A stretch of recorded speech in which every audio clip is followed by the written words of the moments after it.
Hey YouTube, how's it going? Your LDM here, Lloyd Collins. I want to talk about a character I'm making for a game tonight.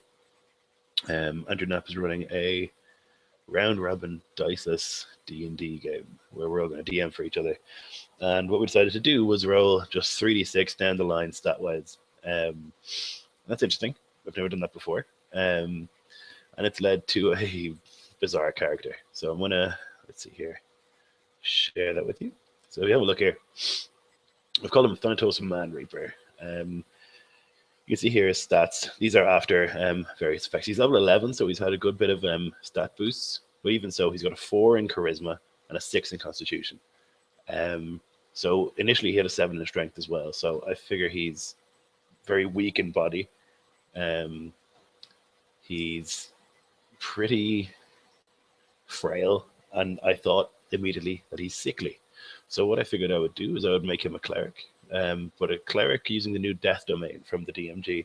So he's a cleric of disease, a cleric of pestilence, um, all sorts of nastiness. So he is barely alive, and he's kept alive by his disease. So this is the idea that I have, that he worships a death cult or something like that, and that the disease that he has, it's so virulent that it's the only thing keeping him alive still.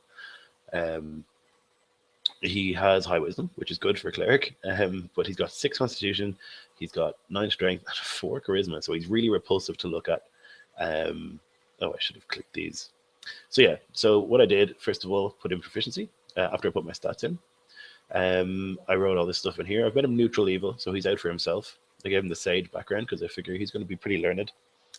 Um, he should have a 30 speed, but I figured I'd give him a 25 to show that he's actually just very sickly, very slow uh, in terms of bodily movement, stuff like that. I rolled his hit points. He's got 36 hit points for a level 11 character, so that's going to be very fun. I've given him a scythe, which is just a reskid great axe. It's got a -1 here because his strength is so low. I've also given him a scimitar for up close and personal stuff. So he's proficient with a healer's kit, ritual caster, martial weapons. He's got a couple of languages that I haven't written in yet. I'm going to give him all the evil ones, abyssal, infernal, stuff like that. So this is the interesting part for me, is the new stuff you get for being the death cleric. So you learn this, Reaper, learn 1 necromancy cantrip from any spell list. So there's only really chill touch at the moment in terms of necromancy cantrips. So I might go ahead and reskin one of the other cantrips and turn it into a necromancy spell, just for the sake of a bit of flavor. Then you get this Touch of Death. On a melee hit, you can use Channel Divinity to do 5 plus 2 times the cleric level necrotic damage. So that's all right, but then when you combine it with this, your necrotic damage ignores resistance. That's pretty good. It's pretty good. Then you've got this. You add 1d8 necrotic damage to weapon damage once per turn. So I'm going to have 1 attack as a cleric, so every time I attack with my melee weapon, I'm doing 1d8 necrotic damage, which ignores resistance, which is pretty good. It's a pretty nice setup. The skills I've chosen for him, I have Arcana, Insight, Medicine, and I picked Religion too. And one more, actually. I don't remember what the other one was. Either way, those are, it's History, I think. Yeah. So these are the things he's good at. I figure he's a brainy, not brawny guy. His passive wisdom is going to be 13, because it's just 10 plus your wisdom modifier if you're not trained in perception, which I'm not. Okay. Oh, this should be a 4. Okay, it should be a 14. Initially, I put this was a 16 until I started up his stuff. Then we've got the spells. I've given him the feat Magic Initiate for Warlock, and I've given him Eldritch Blast and Chill Touch. I'm going to probably change this, because he gets a necromancy cantrip from anything. So I'll probably give him Chill Touch for free, and then I'll give him another cantrip, probably something like Poison Spray or something like that, to fit in with his disease theme. Then he gets a first level spell from a warlock, and that's Hex, which I've chosen. It's very, very good. And then he's got the ones that I've marked here, the first 2 in every spell slot area. They're the domain spells. And some of these are really good. Ray of Sickness is great. Blindness and Deafness, if you learn it, if you use it right, if you go ahead and use it against spellcasters or against creatures, for example, that don't have other senses. So, like, for example, Hook Horror only has hearing. So if you cast Deafness on it, it's blind. Vampiric Touch, which is going to be great because I have super necrotic damage. Animate Dead, which is I'm always a fan of. I think that's great. Here we've got Death Ward and Blight. Blight is quite cool, especially if you're dealing with plants. It's a kind of a specific one, quite good. Cloud Kill, which I'm a huge fan of. An Anti-Life Shell is really good for keeping away lots of little monsters. And then with 6, you get Create Undead, and I don't remember what the other one was. But yes, so these are the spells I've taken.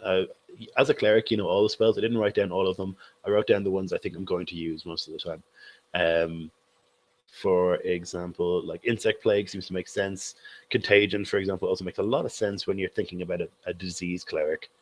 So I named Thanatos, which is to do with Greek and the word death, and then Man Reaper, which is because he has an enormous scythe that he uses. He doesn't use it very well, as you can see, he's got -1 to strength, but he does use it. Personality-wise, I hate the living, I adore the perfection of disease. Death is a mercy that I bestow upon those deserving. So what I'm going to have him do is if we're fighting things and he's feeling a bit cruel, instead of killing them, he'll set contagion on them and let them die very slowly. He's not a nice guy. So my disease, a blessing from the goddess, is all that keeps me alive. This is his bond, and I think it's really important to him. The reason that he's still living, I'm going to say he's like quite old, quite an old man, but it's keeping him alive by the fact that the disease is so powerful. And then his flaw is that his body is weak. I'm going to play that up a lot, as I've done already. I've given him a 25 speed. I'm going to have him get really tired during fights, things like that, because I think that's a lot of fun to play. Yeah, so I'm excited for this game. It's going to be on Andrew Knapp's channel, SR2 Joker. Make sure you check that out. Also in the game, we're going to have Philip Posey from Maps and Dragons. We're going to have Robert Ogre from Robert Ogre. And we're going to have Sam Larson from Tabletop Addict. So we've got a couple of cool people in there. Very excited for the game. It's my first experience with Round Robin, which I've never done before. Yeah, it's the first time I'm going to be doing that, so that's exciting. We're going diceless as well, which I think is going to be very cool with D&D. I'm very much a fan of rules light game. I'm a huge fan of Fiasco. Anyone who watches the channel will know that. So I think this is going to be a lot of fun. I'm a little bit nervous, I got to say, because I've never played this kind of thing before. But we'll see how it goes. I've done zero prep in terms of like adventure stuff. But we'll see how it goes. Either way, that's my character, Thanatos, the Man Reaper. I hope you guys enjoyed it. If you have any questions, post them here. And yeah, make sure you check out that game. All right. Bye-bye.